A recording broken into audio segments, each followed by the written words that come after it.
Olá, sejam todos bem-vindos nesse encontro. Hoje nós vamos falar da simbologia das sereias. Seja bem-vindo, a Mater está aqui conosco, a Beline, o Tiago, o Charles, o César também está aqui. Sejam bem-vindos nesse encontro que vai expandir e já estou aqui intercedendo para os nossos desejos também que se acheguem a nós através desta aula, porque as sereias são maravilhosas.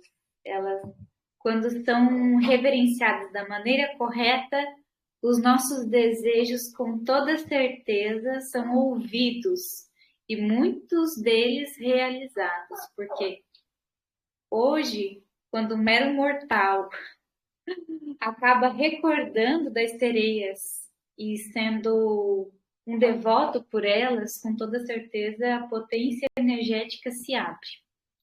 Então, para quem está chegando agora, eu queria anunciar que temos um documento aqui no Jardim do Verbo relacionado à aula de hoje. Eu até vou clicar aqui, porque ele também vai ser uma forma de eu não me perder nesse tema.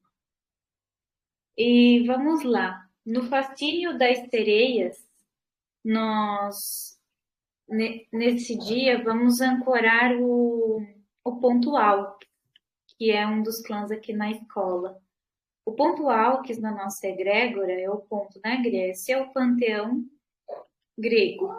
Então, dentro do panteão, nós vamos direcionar a energia das sereias em Afrodite, que inclusive é o ponto onde eu tenho mais ressonância e sensibilidade para poder falar sobre esse tema.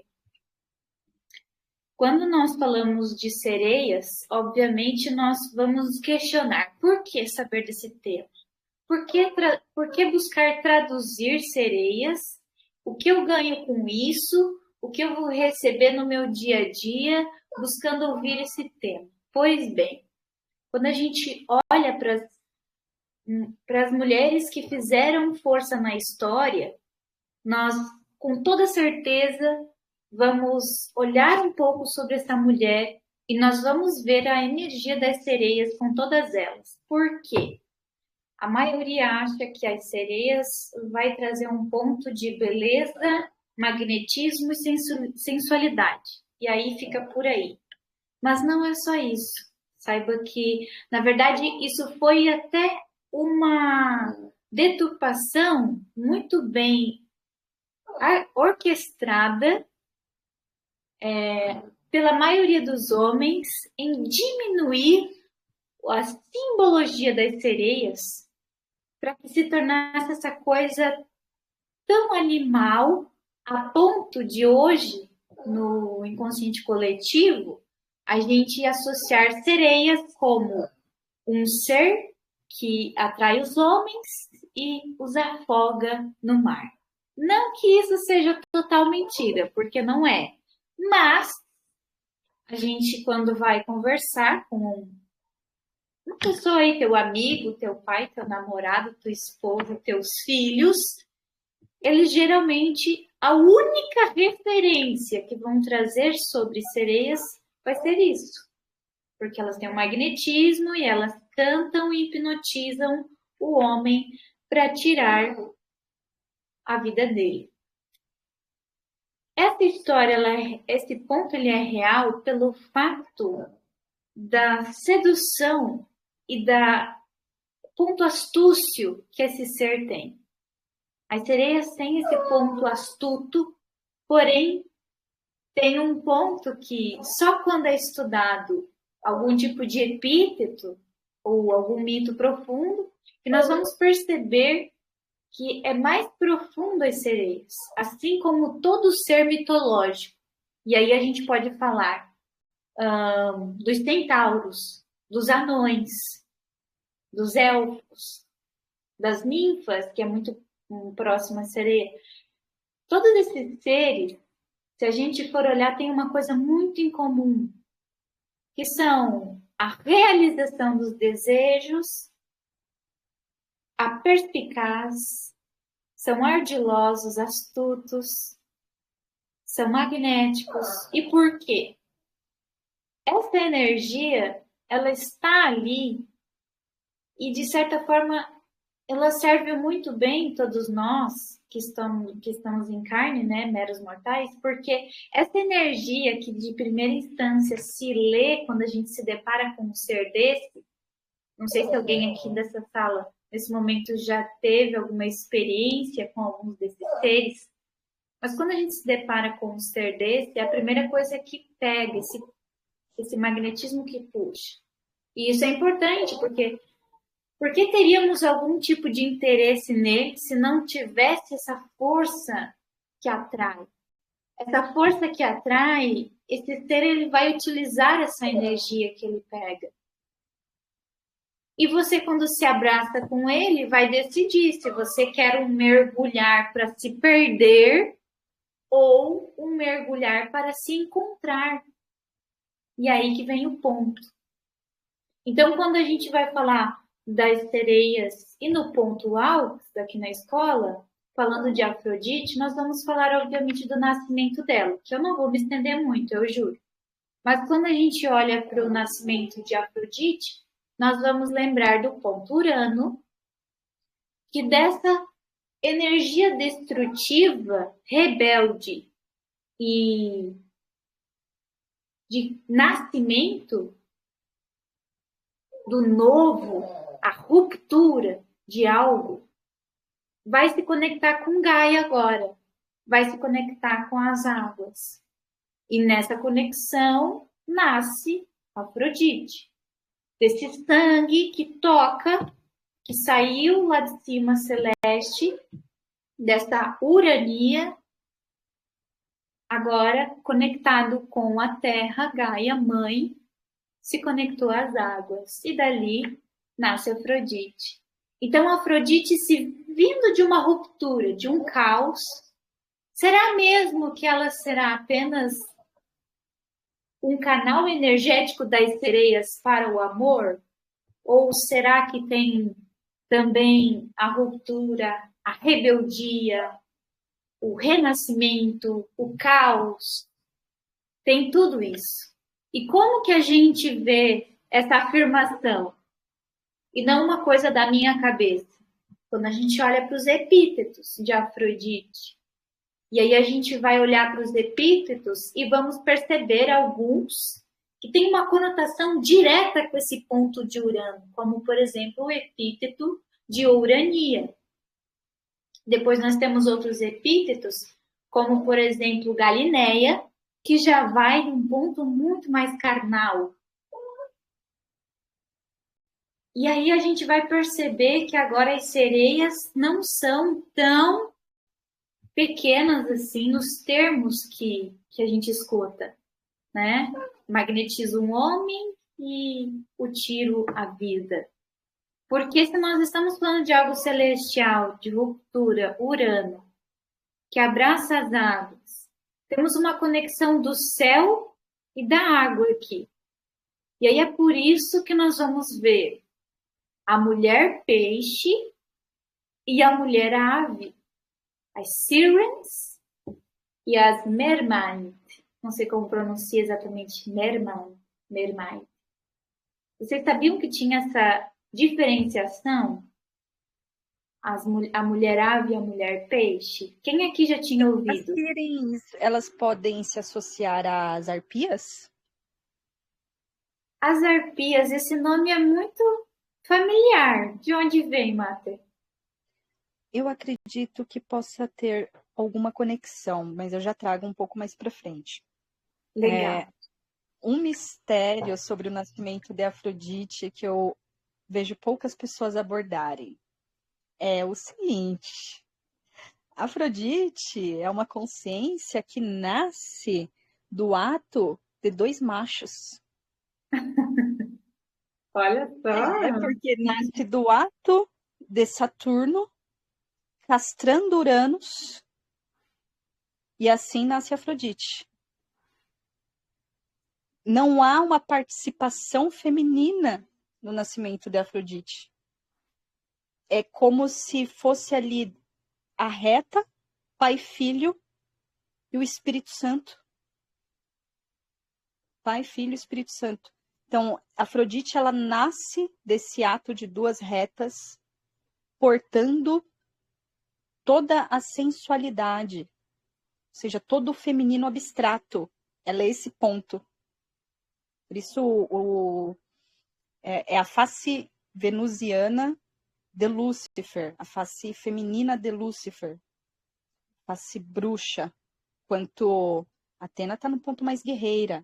Afrodite é esse ponto abstrato ao ponto de representar essa espuma do mar. Tanto que Afrodite significa justamente isso. E pode prosseguir.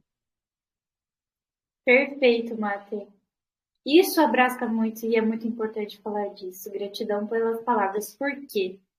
Vendo esse ponto afros, que depois a gente tenha os epítetos, mais dessa espuma, que já está falando diretamente da face venusiana de Lúcifer, aí a gente vai desbravar com muita destreza os epítetos e perceber a grandiosidade que causa esse ponto do nascimento e como foi essa relação romântica que a Mater trouxe, o quanto isso desdobra a diferenciação e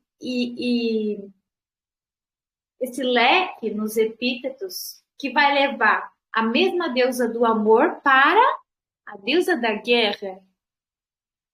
A mesma. Isso é incrível. Imperatriz se desdobrando tanto pela sereia venusiana quanto pela sereia saturnina. Ou seja, essa conexão da cauda da cabra, ou seja, esse ponto terra, o ápice da terra, relembrando a sua origem aquática, essa conexão Saturno e a Lua, Capricórnio e Câncer, os opostos complementares, trazendo essa dança com Vênus, que é o ponto que traz Touro e Libra. Primeiro signo ali de terra, da trindade de terra, Touro, até considerado o mais emocional, justamente por essa conexão venusiana do amor. A Lua, no ponto Touro, ela se exalta. Isso quer dizer que ela não está em seu domicílio. Ela não está em Câncer, mas ela se sente em casa quando está em Touro. Ou seja, quando está abastecida pela energia da Afrodite. Deixa eu dar um salve aqui para a galera. Chegou agora, Dalis, Eduardo, Paulo, Rodri, salve, salve. Boa tarde. Boa. E aí a gente vê essa conexão do porquê a Afrodite tem todo um lance emocional muito amoroso com os centauros. Eu sinto isso no meu âmago e toda vez que eu consigo reconhecer alguma pessoa no meu dia a dia e ver esse canal aberto nela, eu me sinto em casa com cada uma dessas pessoas. Quando eu vejo o canal Centauro tão aberto ali nela, é uma intimidade que acontece naturalmente. Eu não preciso forçar nenhum tipo de conexão ali, sabe? É impressionante essas energias, o quanto elas estão vivas aqui. Alguém já sentiu a energia do Centauro? O Centauro, ele traz Sagitário. É o grande benigno, é a energia que traz abundância. Júpiter, que é o ponto Zeus. Ponto Zeus. E esses seres, eles vão se comunicando. E, olha, já vou dizer para vocês, é muito bom ter um centauro na vida de vocês, como amizade. É muito bom ter um de cada um, viu? Aconselho, que isso é maravilhoso. A tua vida fica muito criativa. Porque esse ponto abissal, que muitas pessoas têm muito receio, a gente vai falar dessa criatividade e do porquê que eu falo isso, de ter de ter um de cada na sua vida, porque o ambiente das sereias, ou até mesmo de qualquer um desses outros seres mitológicos, vem de muita essa energia da fertilidade. E essa energia da fertilidade a gente vai ver em grandes mulheres que fizeram parte da história, como algumas sacerdotisas de Afrodite, por exemplo, que estiveram na mesa com Platão. E elas não eram só providas de beleza, elas eram providas de muita política, de estratégia e manipulação. E quem aqui não precisa de tudo isso? Manipular muito bem seu relacionamento, seu trabalho, a comunicação que você tem com outras pessoas.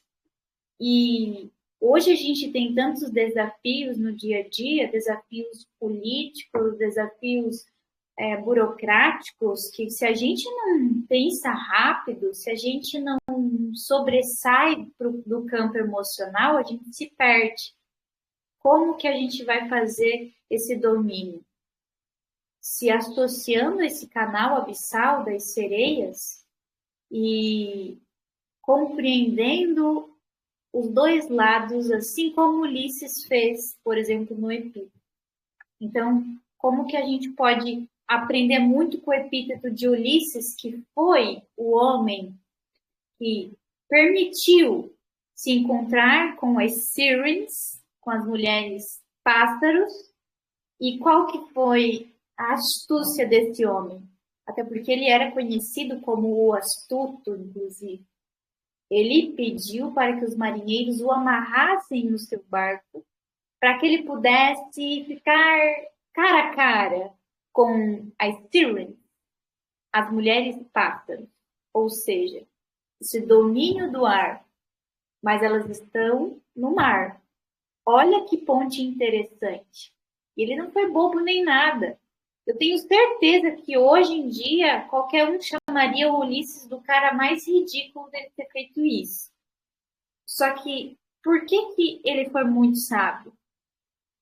Lá, naquela época, era muito compreendido a seguinte coisa: que esses seres, eles poderiam te levar, eles têm poder de te levar para a abertura de qualquer informação no absoluto.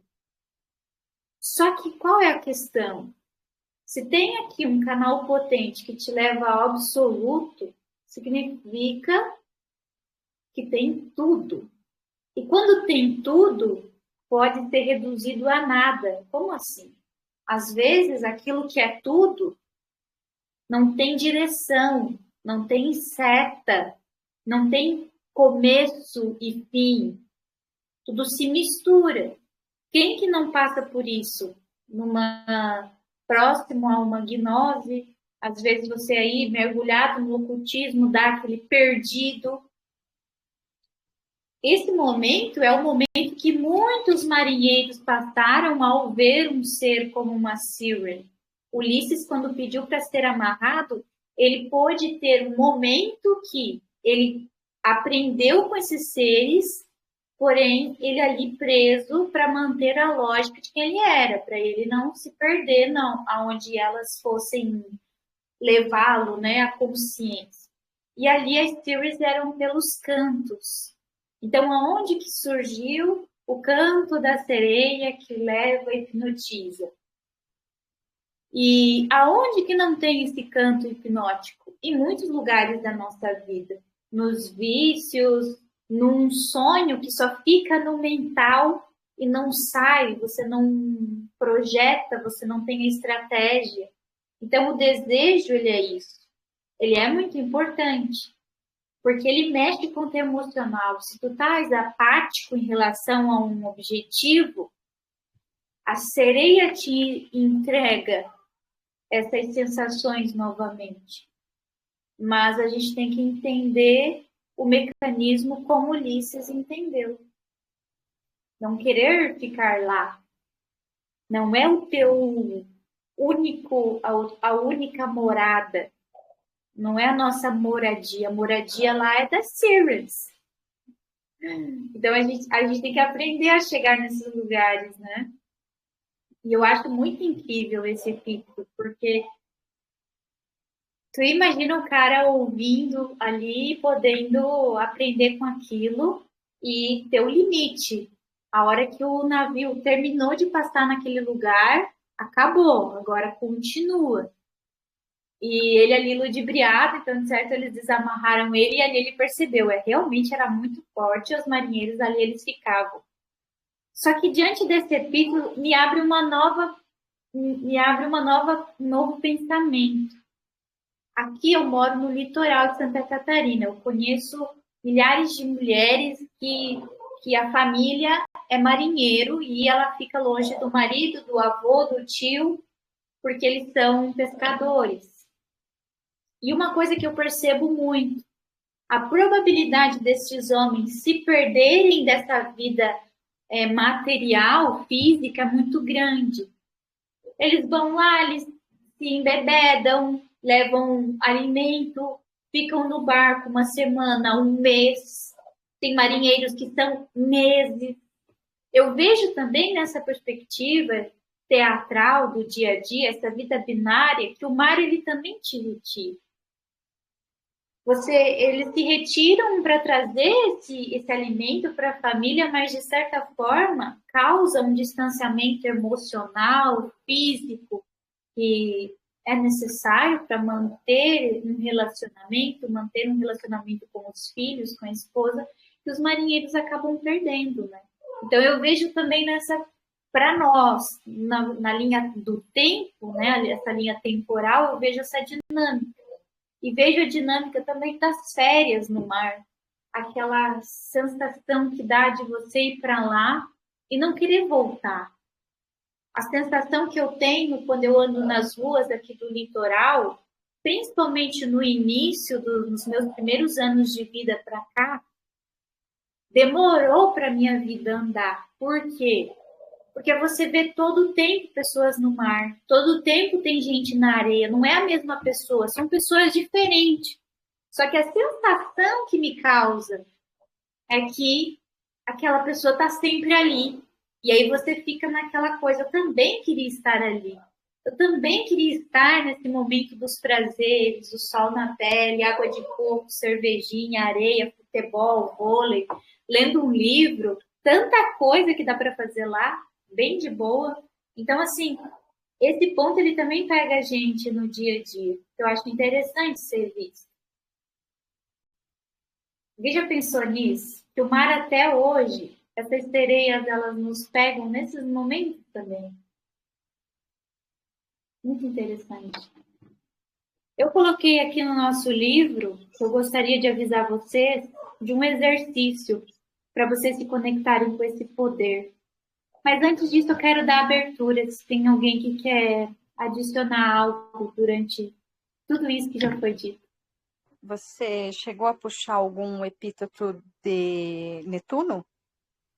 Não, ainda não, Mater. Eu tenho que ver isso aí e adicionar nesse documento, urgente. Poseidon é um dos grandes rivais de Atena. Vale mergulhar, porque ele é o sereio. Olha, então, a gente esquece dele. É um dos grandes rivais de Atena.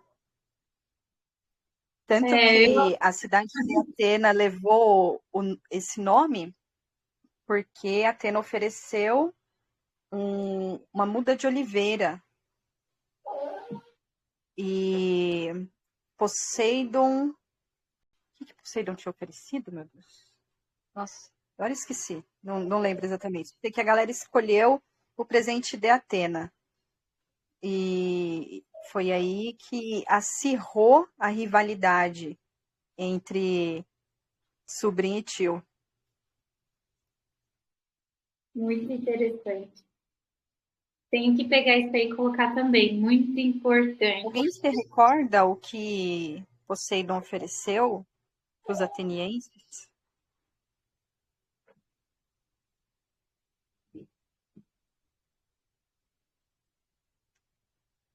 todo mundo muito craque nas histórias gregas aqui. Tô vendo todo mundo muito em dia com os estudos gregos. Eu vou colar, gente. Eu vou perguntar aqui pro Google. Vamos ver.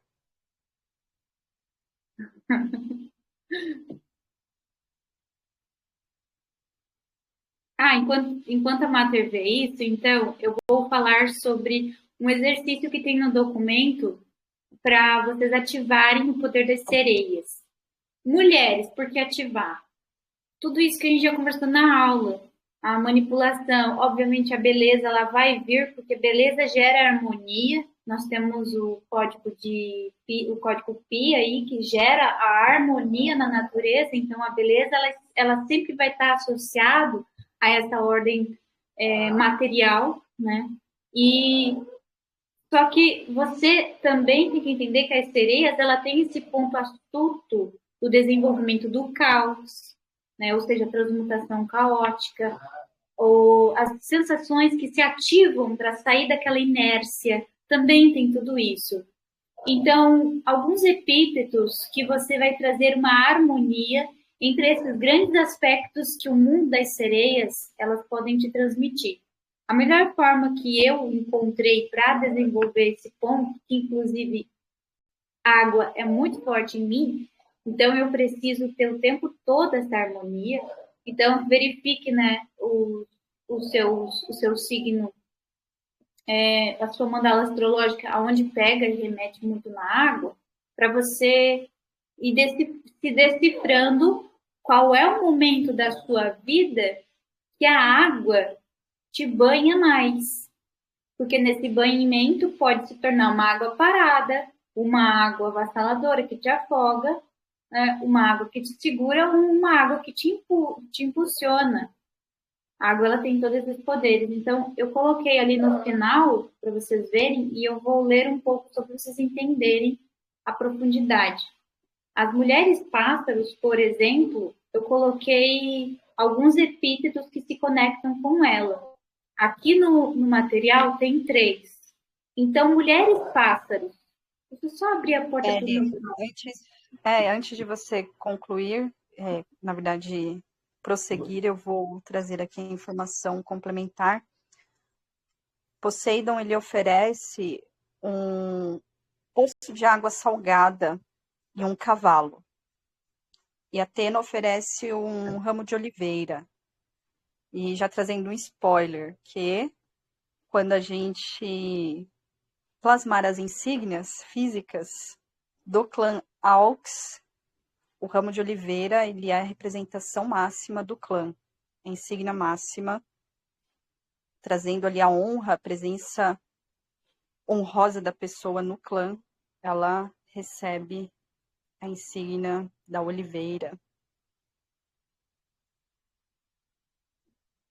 Então, quer dizer que a pessoa consegue mergulhar em seu abstrato, em seu plano sensível e retraduzir informações preciosas desse momento de forma lógica.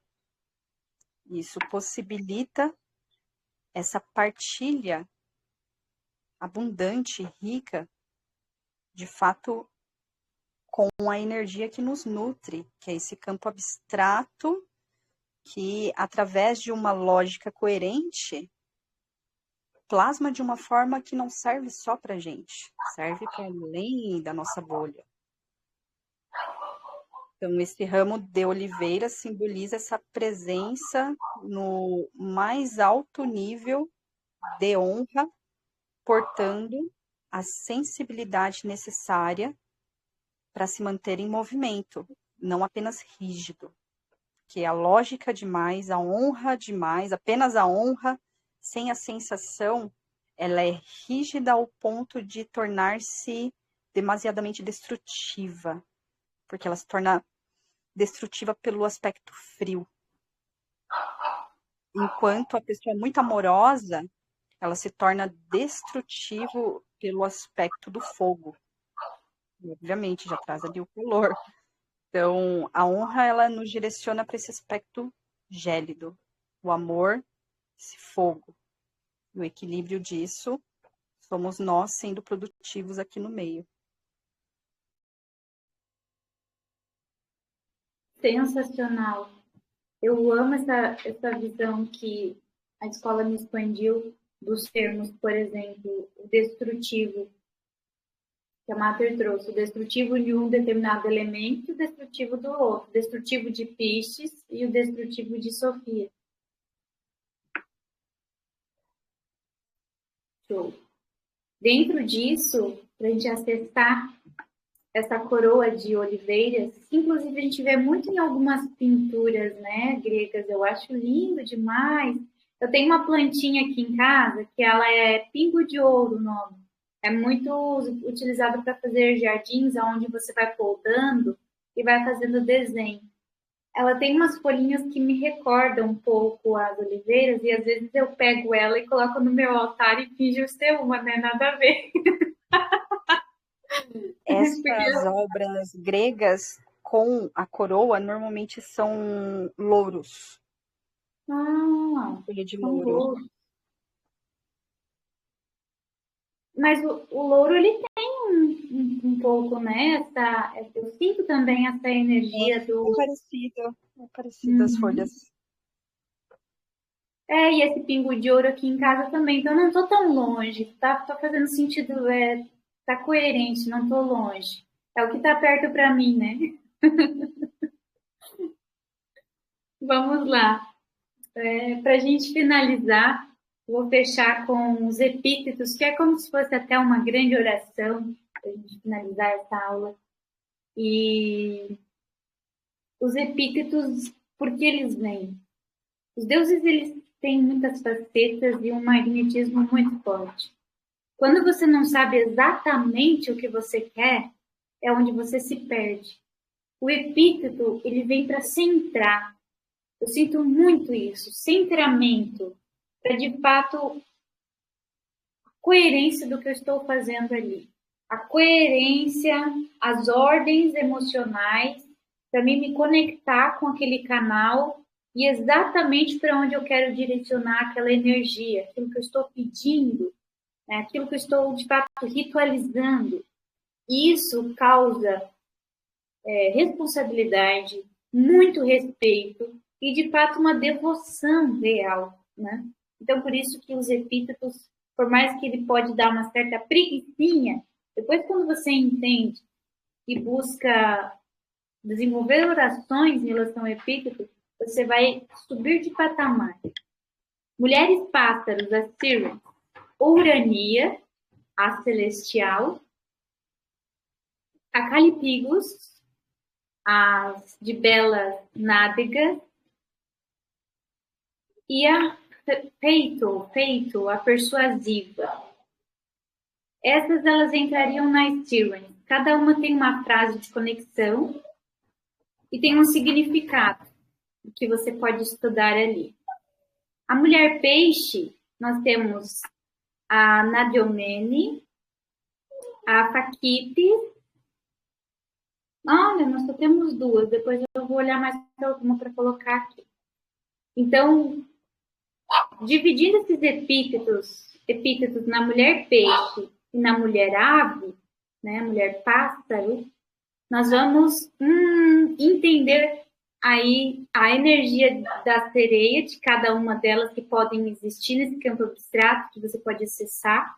Às vezes tem aí uma consciência que se comunica contigo, que vai estar mais associada uma à outra, e as sacerdotisas de Afrodite, ou as que estão sendo devotas e querem construir uma devoção ainda mais profunda e entrar no campo sacerdotal, isso aqui é bem interessante para você entender a diferença, às vezes, que você sente de você com a sua comunhão com Afrodite e da outra pessoa que também de Afrodite, mas você sente aspectos diferentes, e aí você questiona: será mesmo que a Afrodite está se comunicando comigo ou está se comunicando com ela? Porque sinto uma comunicação diferente.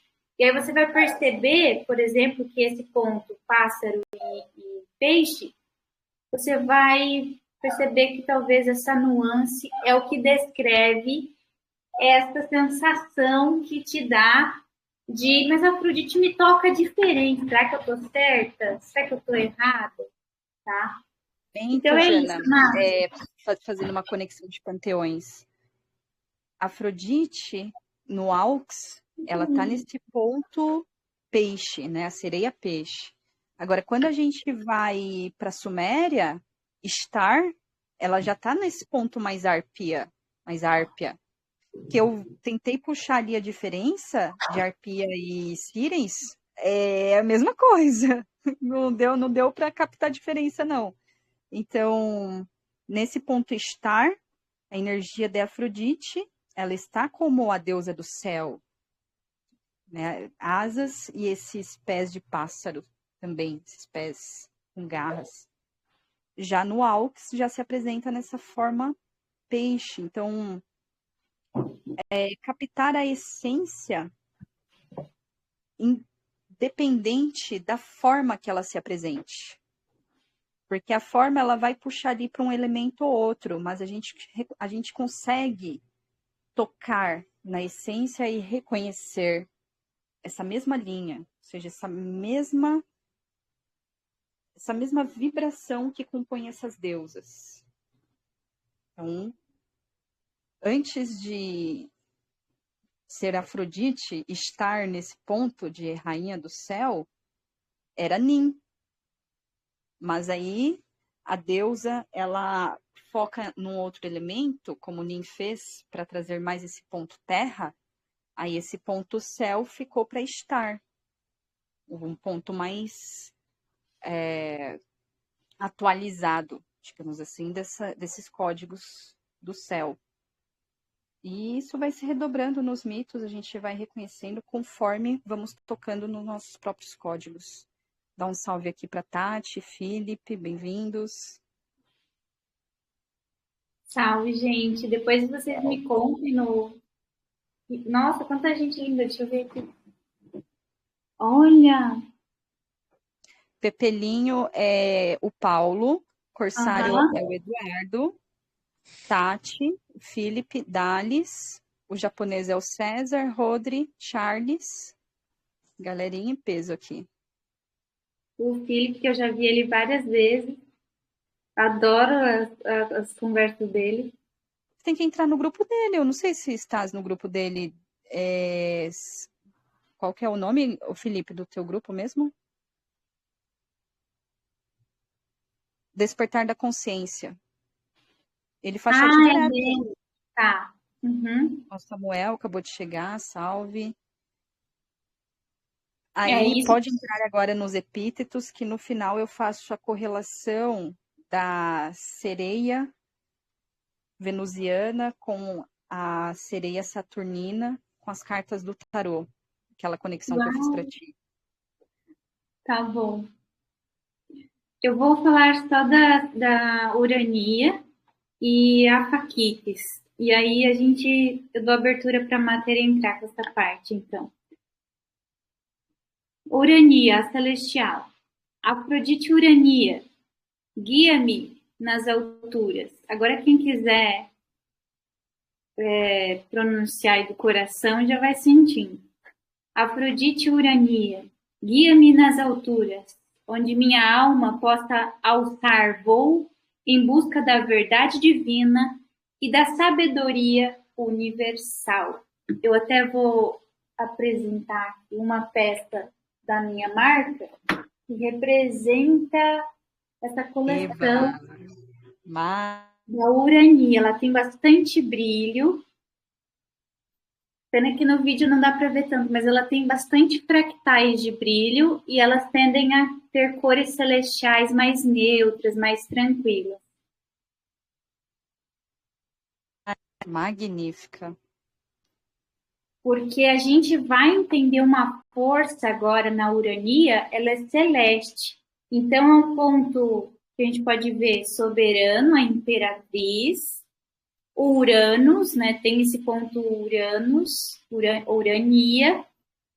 Então é o ponto dela voando e aí faz conexão com o que a Matheus até estava falando, que elas se dividiram ali, Nana e Star se dividiram para manter a coerência e toda a força que elas queriam para aquele reinado, né? Então, E Nana e Star é a mesma. A energia que se dividiu foi de Nin e Nana.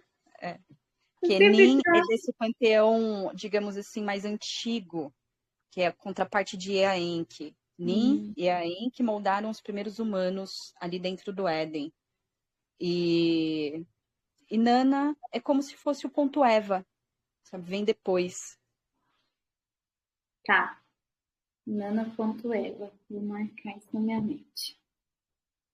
Então, para a mulher peixe, a gente deixou a Faquites, que não sei quando eu pronuncio esse nome, tem uma coisa diferente. Afrodite Afaquites, a reveladora das verdades ocultas. Abre meus olhos para as verdades profundas do meu ser e do universo. Então, nós percebemos que a Faquites, só por a gente dizer verdades ocultas, profundas do meu ser, então vai para essa água abissal, né? Ela está nas águas, ela está nas profundezas. A sereia, quando ela é vista na água, lá em cima, porque ela tem um objetivo muito específico, porque não é o lugar dela. O lugar dela é nas profundezas, lá junto com os peixes mais, lá naquele campo emocional bem abstrato. Então, por isso, a questão de se perder.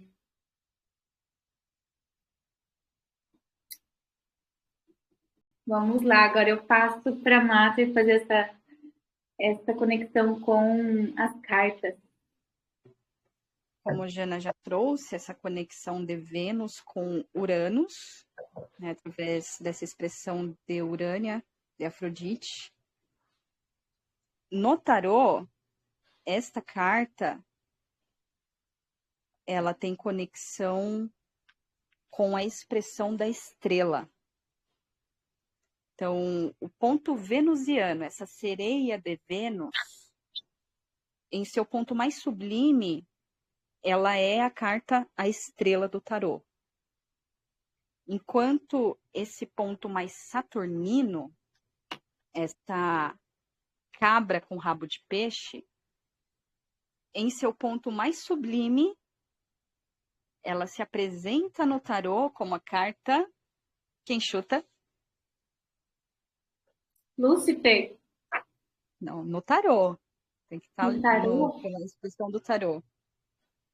Ai, sou péssima no tarô. Quem chuta? Alguém aqui manja de tarô, manja de astrologia?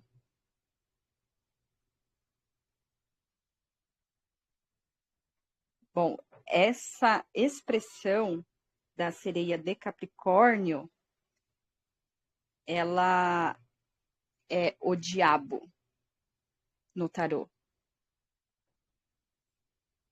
Então, a sereia venusiana, em sua expressão máxima no tarô, ela vem como a estrela, esse ponto Uranus. A sereia de Capricórnio, o ápice de sua energia é o diabo. Essa sereia já no campo mais da matéria. Então, Vênus, por mais que traz esse ponto fixo também de touro, que é terra, mas ainda um ponto mais emocional, tendo ali a sua contraparte em Libra, que rege as relações, nós fazemos essa conexão da trindade de terra com Virgem e Capricórnio. Ou seja, olha a fluência aqui. Afrodite ali em touro, passando por Virgem, chegando em Capricórnio. A expressão do diabo. É Lúcifer? Sim. Aí nós temos aqui o ponto Libra, o segundo signo da trindade de ar, porque antes tem Gêmeos, os enamorados, ou seja, mais uma carta de relacionamentos. Gêmeos, Libra, Urano, Aquário. aqui no terceiro signo de ar. Então, nós temos essa conexão do ponto Sofia, resgatando essa sua conexão abissal, abstrata, bruxa em Afrodite, que ganha uma forma material através da guerreira da estratégia. A estratégia de Atena é esse retorno de Cronos através de Zeus, novamente. Por isso Zeus tentou fazer com que Atena não existisse, porque ele recebeu essa orientação de que uma energia viria para sobrepor a dele. Isso novamente, né? Porque quem foi que destronou Uranus? Foi Cronos, Saturno. Quem destrona Cronos, Saturno? Zeus, Júpiter. Então, Atena é esse retorno da energia cronológica, esse ponto pitá, essa deusa da estratégia. E ela teve uma estratégia tão bem definida que Zeus não conseguiu vê-la como inimiga. Aliou-se a uma energia que poderia destruí-lo. Então, nesse ponto, a gente tem esse retorno de Saturno ressignificado através da sensibilidade, ou seja, Maria soberana. Maria é justamente esse significado, né? Soberana. E com isso a conexão das sereias, ela é intrínseca. Essa sereia abissal, bruxa, venusiana, das profundezas, atingindo o topo da montanha através de Capricórnio, recordando a sua origem abissal emocional e ao ponto mais alto do mapa astrológico, mantendo os pés no chão, mantendo as patas no chão, no topo da montanha, no topo da energia. Essa é a conexão das sereias. E no meio disso, Poseidon causando, porque quer ser fêmea. Aí causa horrores, né? Você sabe, né? Os machos, quando quer ser muito fêmea, aí disputa demais com as mulheres. Esse é o ponto Poseidon, Netuno. Lógico que não é só isso, contribui pra caramba. Mas é bem fêmea.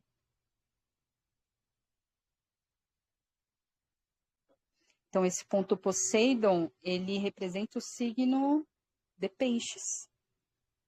Peixes é regido por Netuno. O último signo do zodíaco.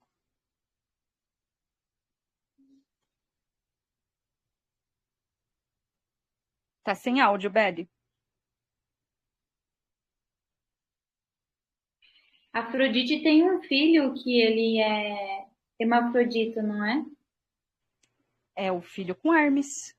Uhum. Hermafrodita é justamente a junção de Hermes e Afrodite. Aonde desdobra muitos homens que escolheram ser mulheres, sendo sacerdotisas, no caso de Afrodite. Hoje em dia seriam sacerdotises. Isso. Que mundo vasto. E recordando também essa conexão do diabo com o ápice dos desejos. Lembra que tu conectou as sereias ali com esse ponto da manifestação dos desejos?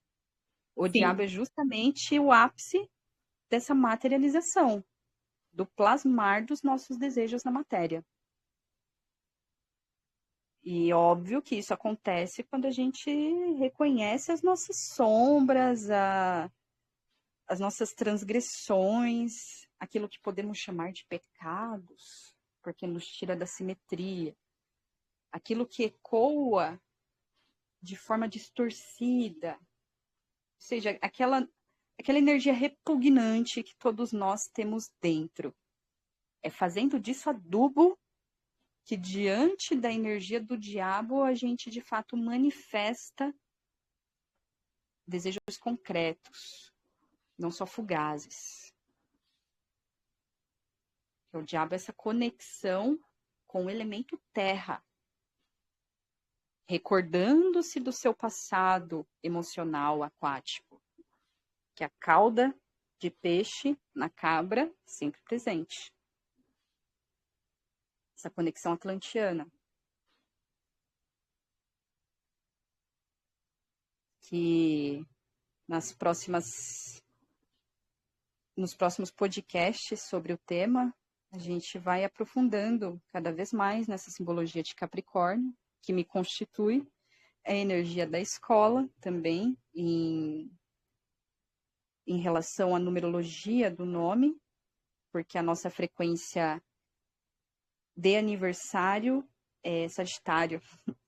Então, nós temos aqui uma dança dos grandes. O grande maléfico, que é Saturno, e o grande benéfico, que é Júpiter. Essas são as energias que nos constituem como egrégoras. Uma egrégora, né? Uma só. Como apenas uma egrégora, são essas polaridades que nos constituem. Alguém quer acrescentar alguma coisa?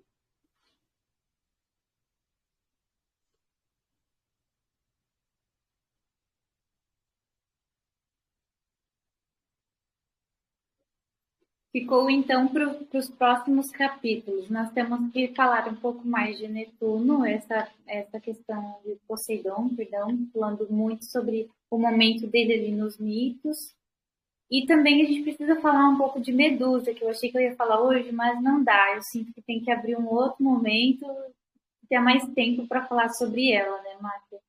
Sim, porque a gente tem que trazer a visão tradicional e a visão desdobrada através do nosso ponto, que Isso. tem ali as suas modificações. E aí já lhe pede bastante tempo. E aí, obviamente, falando mais desse bode marinho, que é muito importante, e vai abraçando tudo isso. E aí, gente, a gente vai dar abertura para outros clãs, isso que é maravilhoso. Então, acaba entrando, hoje a gente já citou um pouco sobre o nosso clã sumeriano, o Nux. Às vezes está me dando um branco de vez em quando, acho que a gente fala um pouco Nux. O Nux é o que a gente menos desdobrou. Sim. Porque como é o ponto que minha energia se ancora, eu estou focando... Quer dizer, a minha energia está em todos, mas tem uma conexão direta ali com mim. É por isso que eu estou desdobrando mais os outros, porque quando vier os desdobramentos de Nin, aí vai ser um na sequência do outro, muita coisa para alinhar. Sim. Então fica assim, aí a gente também tem Kamnaloa, porque aí a gente vai dar abertura para quem tem conexão com Iemanjá, com as caboclas d'água também. A gente quer ouvir quem tem conexão, quem já teve experiências com esses seres, com as caboclas da mata das águas, né, que está lá nas águas, que faz muita conexão. Vocês não têm noção quanto isso tudo é uma grande teia. Eu acho isso magnífico. Então, nós temos o Kamnaloa e depois eu quero também dar abertura para o Yggdrasil, nosso plano nórdico, ver o que tem aí sobre esses seres das águas, como que eles veem, o que o Thor tem sentido, visto, o que ele já presenciou dessa energia, como é que os vikings olham para isso? Vai ser bem interessante. E aí depois, tem o Akinori também, né, amor? Tá ali sentado no sofá assistindo. O panteão hindu, o panteão chinês, o japonês, eles têm muita conexão com as águas. Nossa, a gente já viu algumas estátuas assim de umas mulheres com caudas enormes e aí depois dentes, né? As presas bem proeminentes. Nossa, lindo demais. É isso, gente. Mater, quer fazer alguma finalização? Vamos finalizar com a nossa oração e já liberamos todos. Chuvas de bênção são os passos e penas do Criador, que vive em solitude, em louvor à completude. Que eu sempre me recorde que Deus é gente através da gente. Que a humildade, alegria e amor guiem nossa honra em louvor ao Criador eternamente. Amém com razão. Luz para nós. Luz para nós.